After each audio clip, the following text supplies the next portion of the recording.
आखिर क्यों झारखंड में आदिवासियों के लिए बना सबसे बड़ा कानून यानी पेसा कानून अब तक लागू नहीं हो सका है।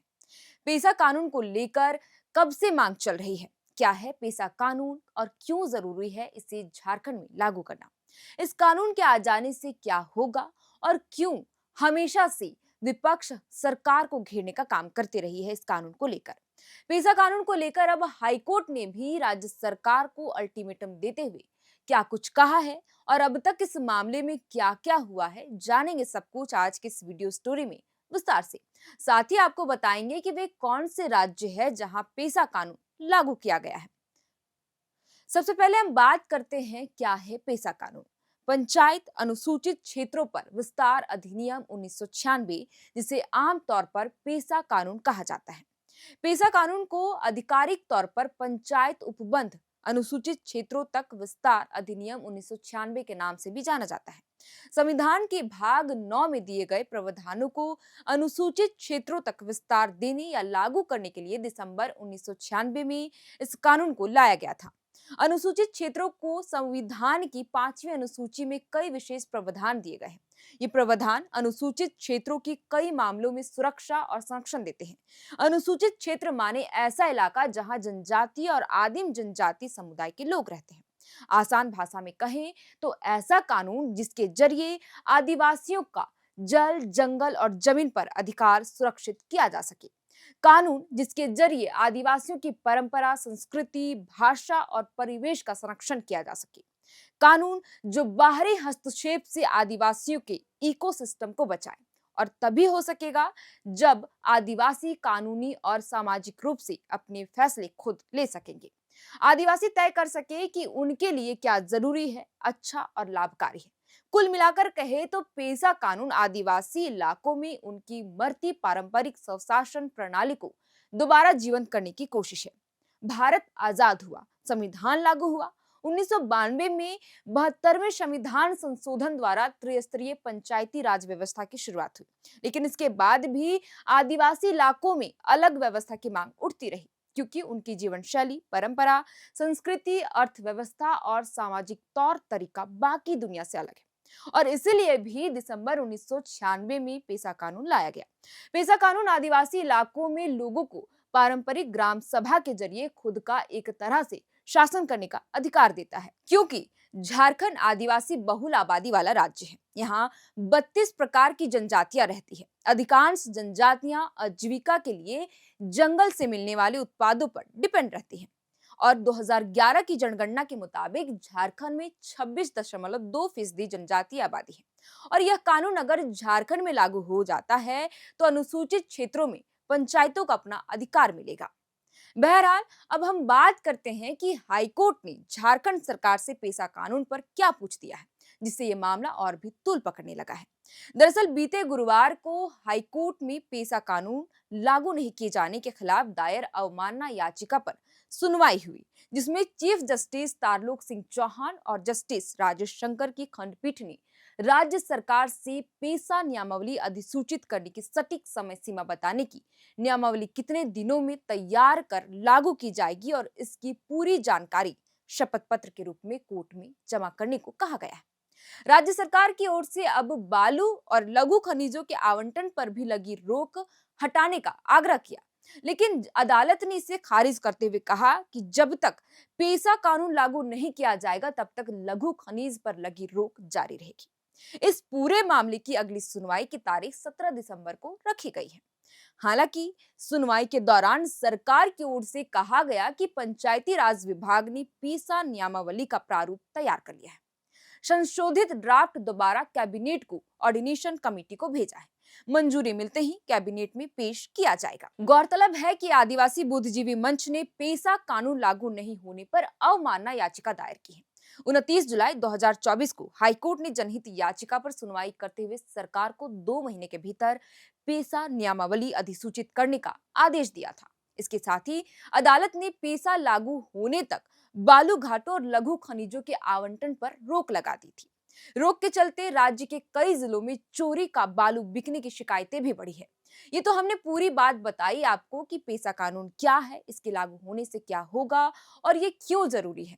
बहरहाल अब आपको बताते हैं कि वे कौन से राज्य हैं जहां पेसा कानून लागू हो चुका है। हिमाचल प्रदेश, आंध्र प्रदेश, तेलंगाना, राजस्थान, गुजरात, महाराष्ट्र और हाल ही में मध्य प्रदेश ने पेसा कानून लागू किया है। लेकिन झारखंड में अभी पेसा कानून लागू नहीं किया जा सका है। वहीं नेता प्रतिपक्ष बाबूलाल मरांडी ने पेसा कानून मामले को लेकर दो अलग अलग पोस्ट के जरिए हेमंत सरकार पर हमला बोला है। बाबूलाल मरांडी ने पहले पोस्ट में लिखा, हेमंत सरकार ने निर्लज्जता का परिचय देते हुए एक बार फिर पेसा नियमावली लागू करने के लिए हाई कोर्ट से वक्त मांगा है। ना तो सरकार शपथ पत्र में नियमावली के बारे में कोई जानकारी दे रही है, ना ही यह बता रही है कि नियमावली किस स्टेज में है। इन सब बातों से सरकार की मंशा साफ जाहिर होती है कि उसने केवल चुनाव जीतने के लिए आदिवासियों और गांव के लोगों की भावना का फायदा उठाया और पेसा लागू करने का झूठा वादा किया। गत वर्ष हाई कोर्ट ने जब राज्य सरकार को पेसा लागू करने का स्पष्ट आदेश दिया, उसके बाद भी सरकार की तरफ से इस विषय पर कोई काम होता नहीं दिखा। इस सरकार की कार्यशैली यही रही है, कोई भी कार्य समय पर पूरा ना करना, कोर्ट के आदेश की अवहेलना करना और हर सुनवाई के समय की मांग करना।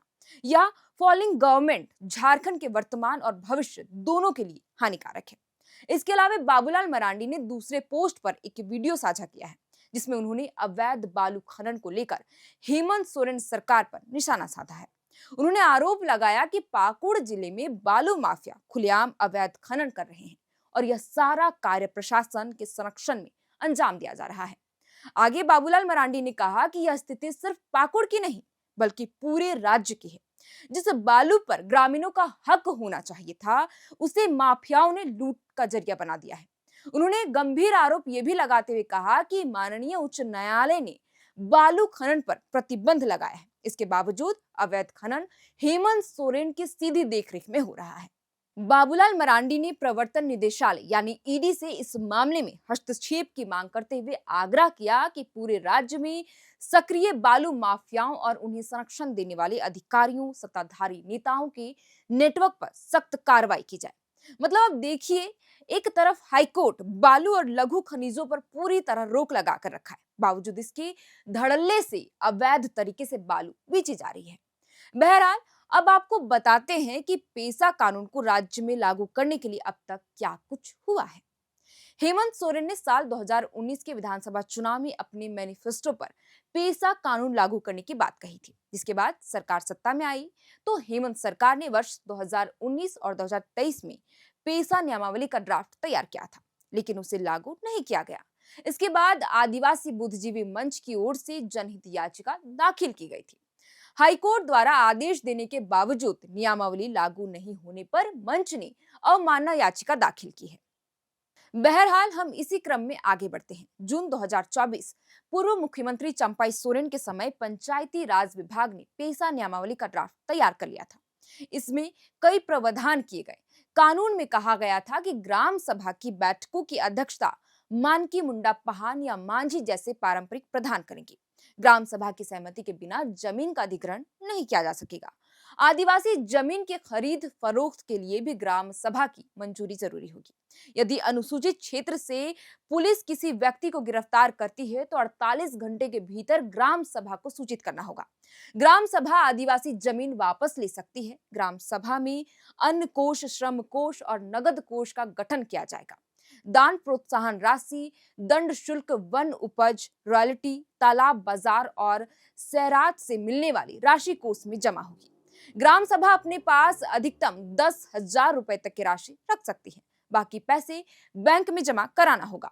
नियमावली का ड्राफ्ट तैयार किया गया था, लेकिन सामाजिक संगठनों ने इस ड्राफ्ट को खारिज कर दिया और इसे मानने से इनकार कर दिया।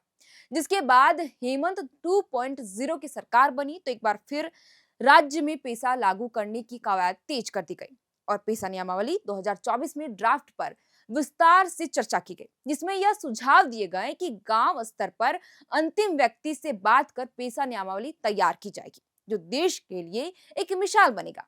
यहाँ आपको थोड़ा कंफ्यूजन जरूर हो सकता है कि पेसा कानून और पेसा नियमावली क्या है। तो यह भी हम आपको आसान भाषा में समझाते हैं। दरअसल पेसा कानून के तहत अनुसूचित क्षेत्रों में रहने वाले जनजातीय समुदाय को खुद राज्य चलाने का अधिकार होता है, जो ग्राम सभाओं को सशक्त बनाता है। जबकि पेसा नियमावली उस कानून को लागू करने के लिए राज्य सरकारों द्वारा बनाई जाने वाली विस्तृत कार्यप्रणाली और नियम है, जो ग्राम सभा की बैठक शक्तियों और प्रक्रियाओं को परिभाषित करते हैं, जैसे लघु वन उत्पादों और खनिजों पर नियंत्रण रखा जाना। लेकिन अभी तक पेशा कानून लागू नहीं किया जा सका है, लिहाजा बालू की अवैध बिक्री धड़ल्ले से चल रही है। खैर, अब हाईकोर्ट पेशा कानून को लेकर सख्ती बरतते हुए सरकार से सवाल पूछ दिए हैं कि पेशा कानून को राज्य में लागू करने में कितना वक्त लगेगा, और इसका जवाब शपथ पत्र दायर कर देने को कहा है। अब देखना होगा कि राज्य सरकार 17 दिसंबर को होने वाली सुनवाई में शपथ पत्र में क्या कुछ जवाब देती है। साथ ही यह भी देखना बेहद ही दिलचस्प होगा कि कब तक राज्य में पेसा कानून लागू किया जाता है। इस पूरी खबर पर आपकी क्या राय है, हमें कमेंट कर जरूर बताइएगा। फिलहाल के लिए इस वीडियो में इतना ही। आप देख रहे थे एयर नाउ और हमारा नाम है श्रेया रतन। बहुत बहुत शुक्रिया।